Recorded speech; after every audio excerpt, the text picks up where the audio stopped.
बच्चों, कैसे हो आप सब? उम्मीद है सब बढ़िया ही होगा। तो चलिए बच्चों, आज की क्लास स्टार्ट करते हैं। आज की क्लास में हम अकाउंटेंसी 11th क्लास का chapter number 2 basic accounting terms start कर रहे हैं।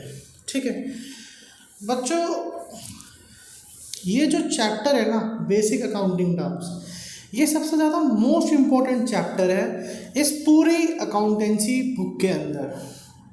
और अगर सच बताऊं तो आपके पूरे करियर के लिए, अकाउंटेंसी करियर के लिए, कॉमर्स करियर के लिए सबसे इम्पॉर्टेंट चैप्टर ही अगर कोई है तो वो सबसे यही चैप्टर है, बेसिक अकाउंटिंग टर्म। ठीक है, अब बेसिक अकाउंटिंग टर्म अगर आपको अच्छी तरीके से समझ में आ गए तो ऐसा कोई सी भी ऐसी चीज़ नहीं है जो आपको अकाउंट नहीं सिखा सकती। मतलब आपने अगर इस चैप्टर पे कमांड बना ली, अगर आपको हर अकाउंटिंग टर्म्स के बारे में अच्छी तरीके से समझ में आ गया तो आप बड़े आराम से अकाउंटेंसी सीख सकते हैं। और अगर आपको ये टर्म समझ में नहीं आए तो आपको अकाउंटेंसी कोई भी नहीं सिखा सकता। ठीक है, तो इसलिए सबसे इम्पोर्टेंट चैप्टर यही है, बहुत ध्यान से समझना इस चैप्टर को। ठीक है, तो आज की क्लास हम स्टार्ट कर रहे हैं। सबसे फर्स्ट जो हमारा बेसिक अकाउंटिंग टर्म में है वो है first, that is business transaction. चलिए पढ़ते हैं। The term business transactions means a financial transactions और economic event entered into by two parties that initiate the accounting process of recording in the books of the account of an enterprises। देखिए, अब कोई business transaction में यहाँ पर ये क्या कह रहा है कोई टू पार्टी का। ठीक है, कोई भी टू पार्टी का। अब कोई दो पार्टी कैसे हो सकती है, जैसे कि कोई एक पर्सन है और बी एक दूसरा पर्सन है। ठीक है, आप है ए और आप है सेलर। ठीक है, और बी है बायर। ठीक है, आपने ए को क्या करा, सेल्स की। ठीक है, 1 लाख कर लेते हैं। 1 लाख का जो स्टॉक था आपने क्या किया, सेल किया। ठीक है, क्या करा आपने, 1 लाख का स्टॉक आपने सेल किया, ए ने बी को किया। तो बच्चों देखो, कोई भी ट्रांजैक्शन किसकी टर्म में होनी चाहिए थी, मनी की टर्म में होनी चाहिए थी। तो 1 लाख क्या है, एक मनी की टर्म है। ठीक है, तो ये जो ए ने बी के साथ जो ट्रांजैक्शन की, ठीक है, जो ट्रांजैक्शन की, इस ट्रांजैक्शन को ही हम कहते हैं फाइनेंशियल ट्रांजैक्शन। ट्रांजैक्शन का नेचर कैसा होना चाहिए बच्चों, फाइनेंशियल नेचर का होना चाहिए। ठीक है, फाइनेंशियल ट्रांजैक्शन का नेचर कैसा होना चाहिए, फाइनेंशियल। अब ये फाइनेंशियल कौन कौन से होते हैं, मैंने आपको फर्स्ट चैप्टर में ही बताया था कि ये मनी की टर्म में होने चाहिए। ठीक है, सबसे पहली बात तो है कि मनी के अंदर होनी चाहिए, आप इसे मेजर कर सकें। ठीक है, तो ये जो ट्रांजैक्शन ए और बी ने की थी इसी को बोलते हैं बिजनेस ट्रांजैक्शन। ठीक है, इसे हम बोलते हैं business transaction. It is the financial event express in terms of money, जो कि एक फाइनेंशियल इवेंट होता है। अच्छा, ये ट्रांजैक्शन भी है और एक इवेंट भी है। देखो, यूजुअली क्या होता है, इवेंट ना बड़े होते हैं, थोड़े से लार्ज इन साइज होते हैं, मतलब बिग मतलब लार्ज इन साइज होते हैं। ठीक है, कोई भी आप बड़े बड़े प्रोजेक्ट कर रहे हैं किसी दूसरे पर्सन के साथ, एक दूसरी कंपनी के साथ, तो ये क्या होते हैं, हमारे बड़े बड़े इवेंट्स होते हैं नॉर्मली। ठीक है, ज़्यादा फर्क नहीं होता है इवेंट्स और ट्रांजैक्शंस के अंदर, बस ट्रांजैक्शंस होती हैं छोटी। जैसे एक ट्रांजैक्शन हो गई, आपने जैसे ये क्या थी, ये ट्रांजैक्शन थी। लेकिन अगर ए और बी इससे क्या कर रहा होता, 1 लाख का एक दूसरा स्टॉक खरीद रहा बेच रहा होता, और 2 लाख का कोई दूसरा स्टॉक, 3 लाख का कोई थर्ड स्टॉक, ज़्यादा क्वांटिटी जा रही है ना, तो उसे हम बोलते हैं फाइनेंशियल इवेंट। ठीक है, बिजनेस इवेंट हो गया वो हमारा। कह रहा था मनी के टर्म्स में होना चाहिए, which brings a change in the financial position of an enterprise. अब ये आपकी फाइनेंशियल पोजीशन में क्या कर देगा, चेंज कर देगा। कैसे चेंज करेगा, आपने बच्चों 1 लाख की सेल करी ना, आपने यहाँ पर क्या करी, 1 लाख की सेल्स करी, आपने 1 लाख की क्या की थी, यहाँ पर सेल्स की थी, जो कि आपकी फाइनेंशियल पोजीशन में चेंज ला देगा। स्टेटिंग differentially it is an agreement between 2 parties involving transfer. यहाँ पर देखो 2 पार्टी का इन्वॉल्वमेंट होना ही चाहिए ज़्यादातर तो, ठीक है, ट्रांसफ़र और एक्सचेंज ऑफ गुड्स और सर्विसेज। अब देखो यहाँ पर जो हमने किया था ये बच्चों था हमारा गुड्स का एक्सचेंज, ये हमारा गुड्स का एक्सचेंज था, लेकिन आप सर्विस का एक्सचेंज भी कर सकते हो, ज़रूरी नहीं है कि सिर्फ गुड्स का ही हो, आप सर्विस का भी एक्सचेंज कर सकते हो। सर्विस का एक्सचेंज का एग्जांपल अगर मैं आपके सामने लूँ तो जैसे कि हो सकता है कि एक कंपनी है जो सिर्फ एसी रिपेयरिंग करती है, वो कोई भी गुड्स का आदान प्रदान नहीं करता, ठीक है, वो क्या करता है, सिर्फ एसी की रिपेयरिंग करता है, तो उसके बिहाफ पे उसको पैसे मिलते हैं, तो वो भी क्या हो जाएगी, हमारी बिजनेस ट्रांजैक्शन हो जाएगी। कुछ एग्जांपल्स और दे रखी है बच्चों यहाँ पर, ठीक है। Examples of business transaction are sale of goods. तो देखो बच्चों जो मैंने यहाँ पर एग्जाम्पल आपको दिया था ना, ये एग्जाम्पल था सेल ऑफ गुड्स का, ठीक है, ये सेल ऑफ गुड्स का एग्जाम्पल मैंने आपको यहाँ पर दिया था।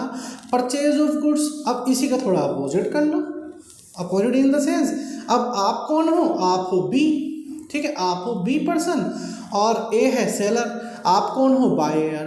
तो आपने क्या करा, आपने तो परचेज किया ना ए से, तो यहाँ पर हमने गुड्स का क्या करेंगे, परचेज करेंगे, तो purchase of a goods is also a business transaction. Receipt from debtors, payment to credit. देखो रिसिप्ट फ्रॉम डेटर्स का मतलब है कि हमें कितने पैसे लोगों से लेने हैं। देखो मैंने यहाँ पर सिर्फ एक छोटा सा मतलब बताया कितने पैसे हमें लोगों से लेने हैं, ये डेटर शब्द आगे आता रहेगा, उसके लिए ही मैंने आपको बताया डेटर मीन्स जिनसे हमें पैसे लेने हैं, ठीक है, तो जिनसे हमें पैसे लेने हैं वो रिसिप्ट फ्रॉम डेटर्स हो गया।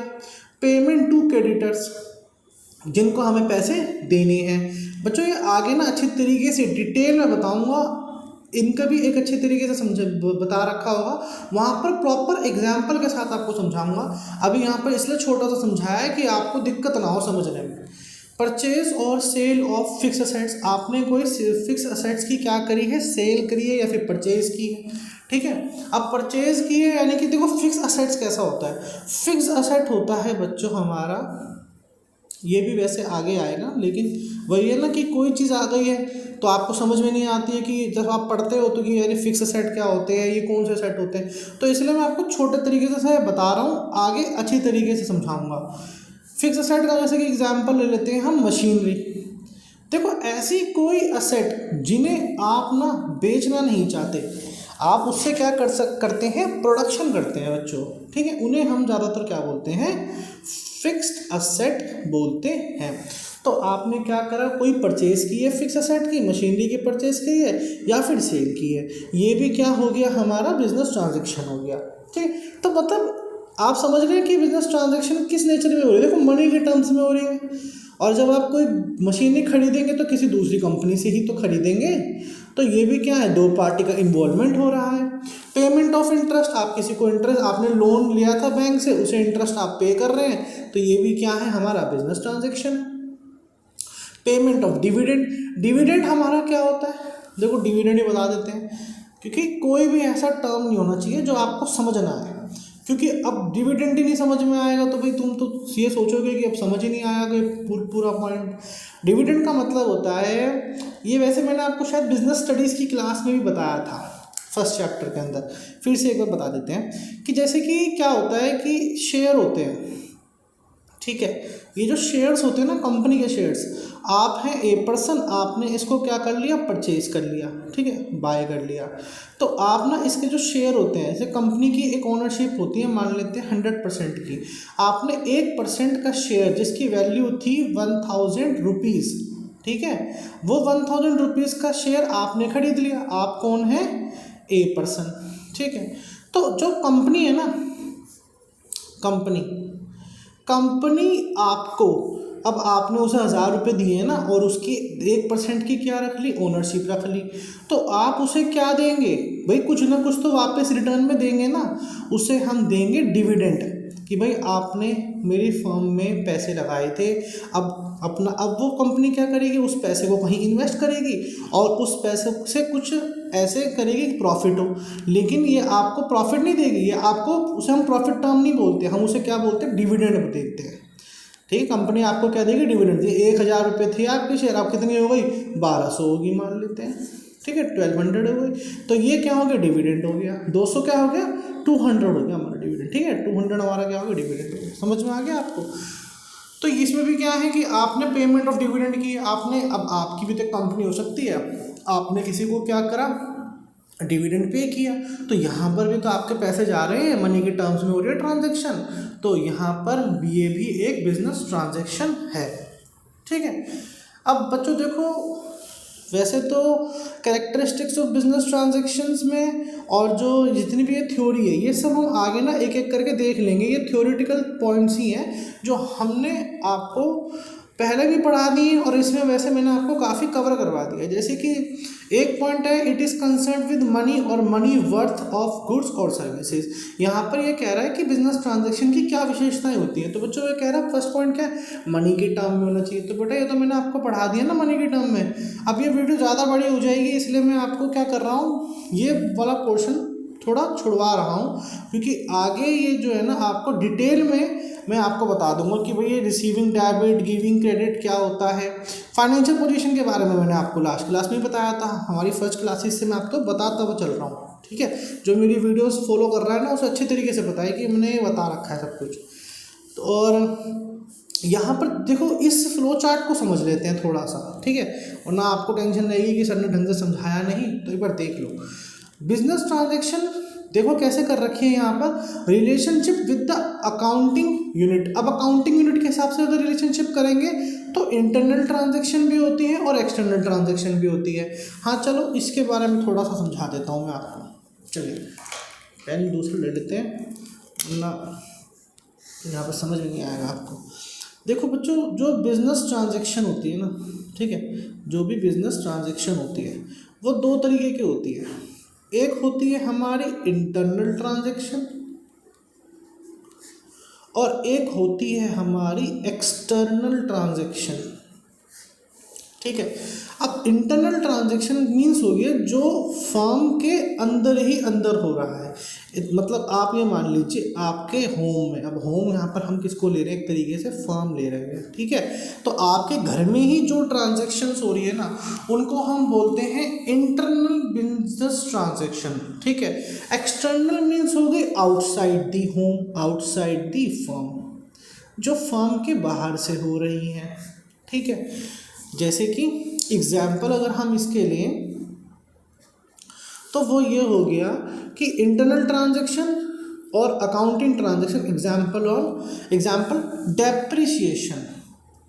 ये देखो, ये टर्म इसने अभी आपको दे दिया है, लेकिन आगे अच्छी तरीके से ये बताएगा, डेप्रिसिएशन ऑन फिक्स असेट्स। लेकिन हमारे सामने तो अभी आया है, तो हम अभी भी थोड़ा सा तो समझेंगे ही समझेंगे, वरना आपको समझ नहीं आएगा कि भाई क्या बता दिया यहाँ पर। देखो, डेप्रिसिएशन का मतलब होता है जैसे कि आपने कोई वैल्यू ली थी, आपने कोई असेट खरीदी थी 1 लाख रुपए की। अब उसकी वैल्यू 1 लाख तो रहेगी नहीं ना लाइफ टाइम, उसकी टाइम टू टाइम वैल्यू क्या होती चली जाएगी, डेप्रिशिएट होती चली जाएगी। 1 लाख की थी 90,000 हो जाएगी, 80,000 हो जाएगी। उसी टर्म को बोलते हैं बच्चों डेप्रिशिएशन। ठीक है, अब देखो क्या हुआ, ये आपकी फिक्स असेट पे लगी थी। मान लेते हैं क्या थी फिक्स असेट, मशीनरी थी। ठीक है, फिक्स असेट आपकी क्या थी, मशीनरी थी। तो उस मशीनरी पे जो लग रहा था हमारा डेप्रिसिएशन, ये हमारा क्या हो गया, इंटरनल ट्रांजैक्शन हो गई। ये हमारे फर्म के अंदर अंदर ही हुई है ना, हमने कोई दूसरी पार्टी का इन्वॉल्वमेंट तो नहीं हुआ ना यहाँ पर, ये सिर्फ एक ही पार्टी का इन्वॉल्वमेंट हुआ, वो हमारी खुद की फर्म में, इसलिए हम इसे बोलते हैं इंटरनल बिजनेस ट्रांजैक्शन। अब एक्सटर्नल बिजनेस ट्रांजैक्शन कैसे हो गई, जैसे कि आपने क्या करा, सेल ऑफ गुड्स किया। आपने क्या किया, सेल ऑफ गुड्स किया। आप थे ना, मैंने यहाँ पे एग्जाम्पल समझाया था ना कि दो पार्टी थी, एक ए थी और बी थी। आप ए हैं, आपने बी को सेल कर दिया, तो ये क्या है, एक्सटर्नल बिजनेस ट्रांजैक्शन हो गई। ठीक है, अब ट्रांजैक्शन के जो मोड होते हैं, ठीक है, अब बिजनेस ट्रांजैक्शंस के जो मोड होते हैं ना, ये मैं यहाँ बता देता हूँ आपको। बिजनेस ट्रांजैक्शंस के जो मोड होते हैं वो दो तरीके के होते हैं। एक होता है कैश बेसिस पर और एक होता है आपका क्रेडिट बेसिस पर, ठीक है। एक होता है कैश बेसिस पर और एक होता है क्रेडिट बेसिस पर। कैश बेसिस मीन्स जैसे कि आपने कोई ट्रांजैक्शन किस पे की थी, ऑन कैश की थी। आपने एक पर्सन, आप हैं, बी आपका क्या है, बायर है, तो आपने यहाँ पर कैश सेल्स की 1 लाख की, आपने 1 लाख का सामान उसे दिया, उसने आपको 1 लाख रुपए दे दिए, ठीक है, ये हो गई कैश सेल्स। क्रेडिट बेसिस पर क्या होती है, ये किस बेसिस पे, ऑन क्रेडिट, यानी उधार पे जो ट्रांजैक्शन होती है। उधार पे इन द सेंस कि आपने उसे क्या करा, 1 लाख का गुड तो दे दिया, गुड्स दे दिया आपने, स्टॉक दे दिया आपने, ठीक है, सेल कर दिया आपने। लेकिन ना बी ने क्या कहा कि मैं ना अभी क्या करूँगा, इसको आगे मार्केट में जब सोल्ड आउट करूँगा ना, उससे जो मुझे प्रॉफिट आएगा, उससे जो मुझे पैसा आएगा, मैं जब आपको ये पैसे दे दूंगा।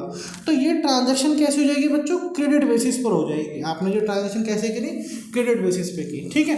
तो आई होप आपको बिजनेस ट्रांजैक्शन का पूरी तरीके से समझ में आ गया होगा। अब हम क्या करेंगे, अब हम देखेंगे हमारी नेक्स्ट बेसिक अकाउंटिंग टर्म, ठीक है।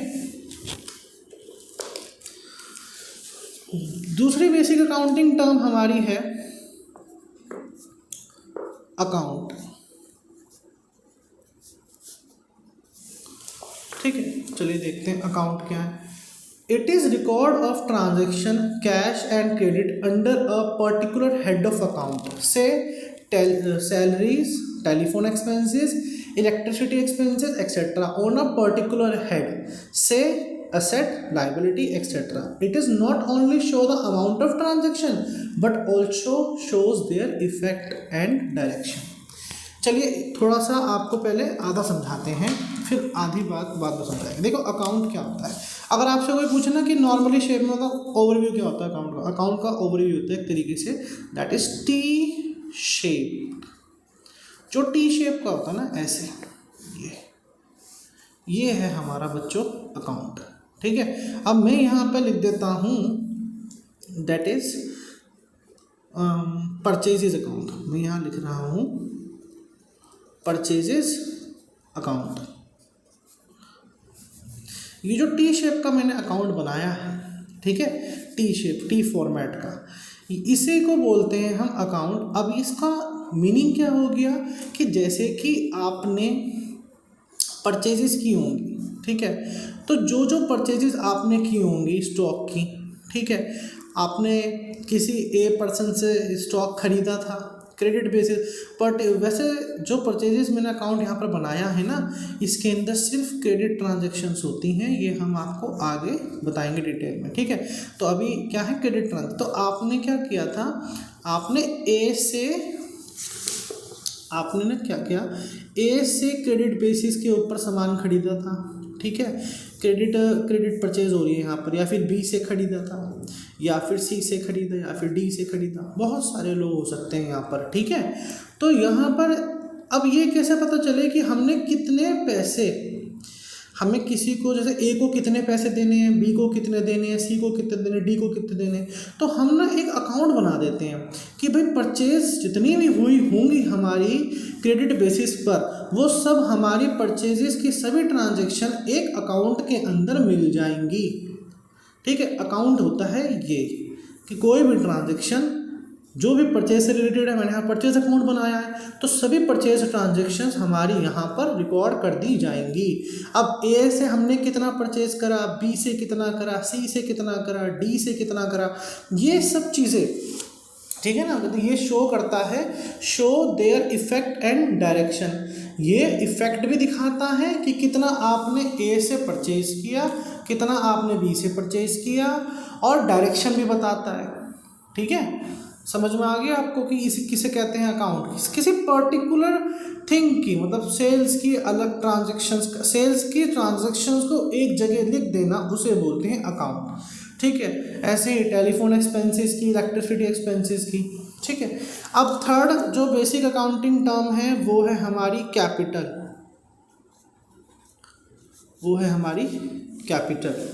कैपिटल को बहुत ज़रूरी है समझना भाई, बहुत इंपॉर्टेंट है कैपिटल। देखते हैं, capital is the amount invested in an enterprise. Capital क्या होता है? कोई भी ऐसा अमाउंट होता है जो एंटरप्राइज के अंदर इन्वेस्ट किया जाता है, किसके द्वारा? By the proprietor in case of proprietorship और by partner in partnership business. देखो जो कैपिटल लेकर आई जाती है ना, अगर हम प्रोपराइटरशिप की बात करें, और जो हम पढ़ रहे हैं ना 11th क्लास में, वो हम पढ़ भी कौन से रहे हैं? प्रोपराइटरशिप ही पढ़ रहे हैं, ठीक है।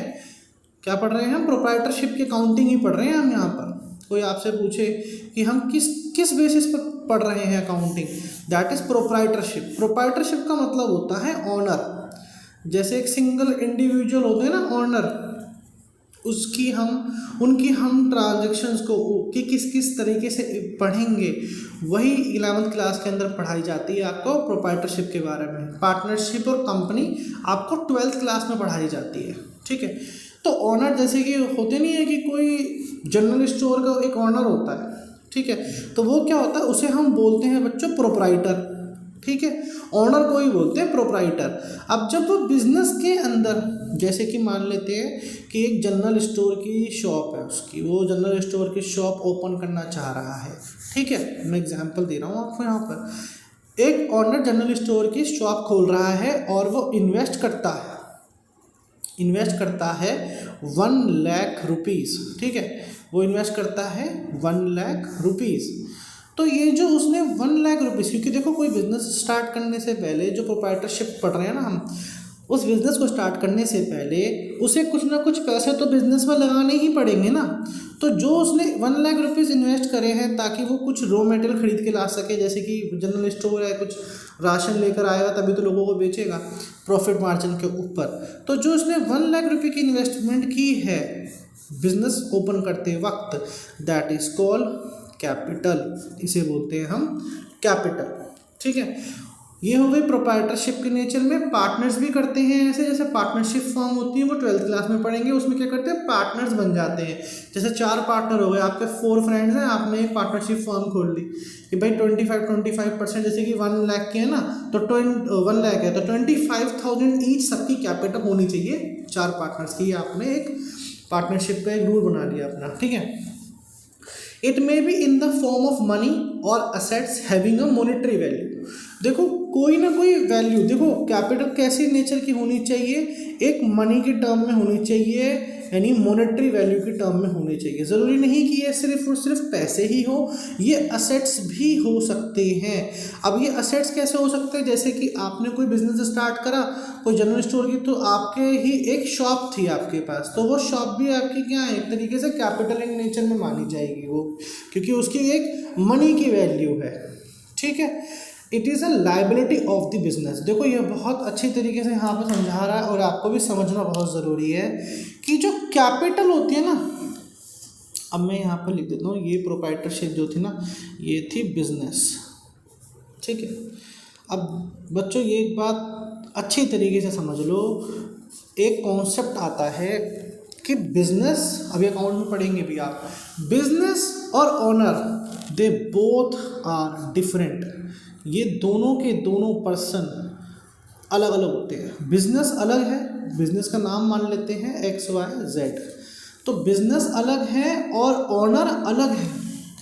तो जब ओनर ने इस जनरल स्टोर का बिजनेस स्टार्ट किया, तो ये जो कैपिटल हमने इन्वेस्ट की थी, ये हो जाती है लाइबिलिटी। लाइबिलिटी मीन्स एक तरीके से भाई ये कर्जा मान लो, मतलब कर्जा एक तरीके का। किसके लिए? ये लाइबिलिटी है बिजनेस के लिए, ये लाइबिलिटी है बिजनेस के लिए। ये बिजनेस के लिए क्या हो जाएगी? लाइबिलिटी, ठीक है। ओनर ने पैसे इन्वेस्ट किए थे 1 लाख रुपीज़, उसे बोलते हैं कैपिटल। तो ये आपके लिए तो हो गई क्या बच्चों? कैपिटल। लेकिन बिजनेस के लिए ये कैपिटल क्या हो गई? लायबिलिटी। क्योंकि आपने जब इस बिजनेस में पैसे लगाए थे तो यही सोच के लगाए थे ना कि भाई ये मुझे प्रॉफिट कमा के देगा ये पैसा। तो इसलिए बिजनेस के लिए तो ये लायबिलिटी है ना कि भाई मुझे कुछ ना कुछ इस कैपिटल का यूज़ करना है और इससे प्रॉफिट बना के देना है, इसलिए ये बिजनेस के लिए क्या है, लायबिलिटी, और आपके लिए क्या है, कैपिटल। ये बात ज़रूर ध्यान रखना हमेशा। It is a liability of the business towards the proprietor or partner which increase with further investment made in the business and the amount of profit earned। आप क्या करते हैं, और भी इन्वेस्टमेंट कर सकते हैं। ज़रूरी नहीं कि जब बिजनेस स्टार्ट होता है जब ही आप कैपिटल की इंट्रोडक्शन करते हैं। आपने क्या करा, 2 साल के बाद और कैपिटल और पैसे घर से लगा दिए यहाँ पर, ठीक है, तो वो भी क्या हो जाएगी, कैपिटल ही काउंट होगी वो भी। ये नहीं सिर्फ बिजनेस स्टार्ट करते वक्त ही कैपिटल लगती है, कैपिटल तो आप कभी भी लगा सकते हैं और भी इंट्रोड्यूस कर सकते हैं कैपिटल। कह रहा है और ये बढ़ कैसे सकती है, ये प्रॉफिट की वजह से भी बढ़ सकती है। आपको क्या हो रहा है, प्रॉफिट हो रहा है, अब उस प्रॉफिट को आप क्या कर रहे हो, आपकी कैपिटल में जुड़ जाएगा, ठीक है, उसमें वो क्या हो जाएगा, ऐड हो जाएगा। पहले 1 लाख की कैपिटल थी, प्रॉफिट कितना का हो गया, 20,000 का, तो आपकी टोटल कैपिटल कितनी हो गई, 1,20,000, ठीक है। कैपिटल में प्रॉफिट होता है ऐड, ठीक है। अब on the other hand it decreases when it withdraw drawings और loss incurred by the business. ये विड्रॉ अगर आप कर लेते हो, ठीक है, आपने क्या करा, कैपिटल को विड्रॉ कर लिया। अब इस विड्रॉ का मतलब हो गया बच्चों, जैसे कि 1 लाख रुपए थे ना आपके बिजनेस के अंदर कैपिटल के तौर पे, आपके घर में कोई इमरजेंसी आ गई और आपने क्या करा कि भाई मुझे 25,000 रुपीज़ और निकालने पड़ गए इसमें से। तो जो 25,000 रुपीज़ आपने विड्रॉ किए, यही थी आपकी ड्राइंग्स। इसे बोलते हैं बच्चों अकाउंट की टर्म में ड्राइंग्स, ठीक है। चलिए, in the case of companies, अच्छा ये फिर ड्राइंग्स के कारण क्या कोई कम होगी ना, ये पहले मैंने बताई नहीं थी आपको। 1 लाख की थी, 25,000 आपने माइनस कर लिया, तो कितनी रह गई अब आपकी कैपिटल कितनी रह गई, 75,000 रह गई, ओके। चलिए, in the case of companies contributor of the capital are many and they are known as shareholder. मैंने आपको कितनी बार बताया था, पहले बिजनेस क्लास में बताया था और अभी पहले भी बताया था, ठीक है। देखो कंपनी के केस में क्या होता है, कंपनी के केस में इन्हें बोलते हैं हम शेयर होल्डर। कंपनी के केस में हम इनको बोलते हैं शेयर होल्डर। शेयर होल्डर क्या मैंने बताया था ना आपको भी पीछे बताया था अकाउंट्स की क्लास में, ये बताया था ना अभी, ये रहा शेयर, ये रहा शेयर। जैसे बताया था मैंने कि उसने 1,000 का शेयर ले लिया था, तो जो यहाँ पर ए पर्सन था ना वो आपका था शेयर होल्डर, ओके। चलिए आगे देखते हैं। It is a liability because under business entity concept. देखो आगे ना बिजनेस एंटिटी कॉन्सेप्ट, मैंने आपको बताया था ना कि बिजनेस अलग है, ऑनर अलग है। इसी कॉन्सेप्ट को बोलते हैं business entity concept. Business entity concept. Business is a separate and distinct entity. Business अलग है और उसकी खुद की एक अलग पहचान है, ठीक है। Transactions are recorded from its owner. अपने मालिक से क्या है, अलग है वो। Transactions are recorded in the book of account from the point of view of business. Capital is also known as owner equity और नेट वर्थ। इसे ओनर इक्विटी के नाम से भी जाना जाता है और नेट वर्थ के नाम से भी जाना जाता है। और कैपिटल का फॉर्मूला हमेशा याद रखना भाई, capital is equals to assets minus liabilities. Capital का फॉर्मूला क्या होता है, मैंने स्टार बना दिया, स्टार में बहुत इंपॉर्टेंट है ये फॉर्मूला, याद कर लेना कि capital is equals to assets minus liabilities. Assets में से लाइबिलिटीज को माइनस कर देंगे तो हमारी कैपिटल आ जाएगी। असेट मीन्स जो हमारी खुद की जो फर्म में जैसे मशीनरी होती है, फिक्स असेट्स होती हैं, और भी बहुत कुछ होते हैं, आगे आप पढ़ेंगे। उसमें से लायबिलिटी जो हमें पे ऑफ करनी है लोगों को, ठीक है, जैसे बैंक लोन हो गया, क्रेडिटर को पैसे पे करने हैं, तो वो सब क्या हो गया, अगर असेट्स में से लायबिलिटी को माइनस कर दोगे वो हमारी होती है क्या, कैपिटल, ठीक है। चलिए नेक्स्ट पॉइंट देखते हैं। नेक्स्ट पॉइंट है बच्चों ड्राइंग्स। 4th पॉइंट है हमारा। देखो अभी ऊपर पढ़ाई थी, वैसे मैंने आपको यहाँ पर भी बता देते हैं एक बार। Drawings, it is the amount withdrawn और good taken by the proprietor और पार्टनर फॉर पर्सनल यूज़। जब आप कोई चीज़ क्या करते हैं पर्सनल यूज़ के लिए, मतलब आपने अपने पर्सनल यूज़ के लिए उसको क्या कर लिया, विड्रॉ कर लिया। पर्सनल यूज़ के लिए आपने उसे विड्रॉ कर लिया। जैसे कि एग्जांपल हम यहाँ पर ले सकते हैं, आप एक कंपनी है, ठीक है, और मान लेते हैं हीरो मोटर कॉर्प जो कंपनी है ना, जो बाइक्स बनाती है, वो एक कंपनी है, ठीक है। तो आप कि भी उसमें कैपिटल आपने क्या करा, उसमें से ना एक बाइक अपने पर्सनल यूज़ के लिए ले लिया आपने, ठीक है। एक बाइक आपने पर्सनल यूज़ के लिए ले ली, और आपको लगता होगा कि भाई अपने पर्सनल यूज़ के लिए वो बाइक ले ली तो भैया इसके तो सही मज़े आ रहे हैं। ऐसा नहीं है। उसमें क्या होगा कि हम ना जब बिज़नेस होगा उसकी कैपिटल में से उस पर्सनल यूज़ के, यानी कि आप एक स्टॉक के तौर पर यहाँ पर आप जो लेके गए हैं अपनी कंपनी में से बाइक, वो क्या थी, एक गुड्स थी, वो आपने पर्सनल यूज़ के लिए की थी, और जो पर्सनल यूज़ के लिए आपने विड्रॉ किया, इसी को बोलते हैं ड्राइंग्स, ठीक है। और अगर आपको दूसरा एग्जांपल लेना है, ये तो गुड्स के फॉर्म में की हमने, किस फॉर्म में की, गुड्स के फॉर्म में। और यहाँ पर जो हमने फॉर्म में की थी कि भाई 1 लाख की आपने इन्वेस्टमेंट की थी, आप ऑनर थे, लेकिन आपको 25,000 रुपीज़ विड्रॉ करने पड़ गए किसी पर्सनल यूज़ की वजह से, ठीक है। तो ये था in the form of the cash, आपने कैश के फॉर्म में विड्रॉ किया था, इसी को बोलते हैं बच्चों drawings. Goods so taken by the proprietor और partner are valued at purchase cost. ये परचेज कॉस्ट पर ही वैल्यू की जाएगी जितने पे खरीदी जाती है, ठीक है। परचेज जो होती है, परचेजिंग कॉस्ट जो होती है। ड्राइंग्स रिड्यूस द इन्वेस्टमेंट और capital of the honours. Drawings जो होती है ना, वो क्या करती है, अब जैसे कि आपने यहाँ 25,000 रुपीज़ की विड्रॉ की थी, तो आपकी जो कैपिटल यहाँ पर न्यू बनकर आई थी वो कितनी थी, 75,000। उसने आपकी ड्राइंग्स हमेशा कैपिटल को क्या करती है, माइनस करती है, कम कर देती है, ठीक है। बस इसमें इतना ही था, ठीक है। तो आज की क्लास में देखो हमने ना ये 4 बेसिक अकाउंटिंग टर्म डिस्कस करे हैं ड्राइंग्स तक। लायबिलिटी को समझाने में थोड़ा टाइम ज़्यादा लगेगा, वीडियो थोड़ी ज़्यादा लंबी बन जाएगी, इसलिए लायबिलिटी इस वीडियो में कवर नहीं करेंगे, नेक्स्ट वीडियो में कवर करेंगे। तो आज हमने 4 आपको बेसिक अकाउंटिंग टर्म डिटेल में विद एग्जाम्पल समझाए हैं। बिजनेस ट्रांजेक्शन्स कौन कौन सी होती है, मोड कौन से होते हैं, इंटरनल एक्सटर्नल, और अकाउंट्स कौन कौन से होते हैं, उसके डायरेक्शन मीन्स, कैपिटल क्या होती है, कैपिटल के नेम्स, ड्राइंग्स, ये सब मैंने आपको एग्जांपल्स की तरह समझाए हैं। अच्छे तरीके से ना समझ लीजिए। बहुत डिटेल में मैं आपको इसलिए समझा रहा हूँ क्योंकि जितना क्लियर हो जाएगा ना आपको ये कॉन्सेप्ट, आप बहुत आराम से अकाउंटेंसी समझ सकते हैं। और अगर ये कॉन्सेप्ट क्लियर नहीं हुए ना बच्चों, तो फिर आप अकाउंटेंसी नहीं कर पाएंगे, बहुत डिफ़िकल्टी होगी। इसलिए बहुत डिटेल में मैं आपको इससे समझा रहा हूँ, इसीलिए वीडियो थोड़ी सी लेंथी बन रही है।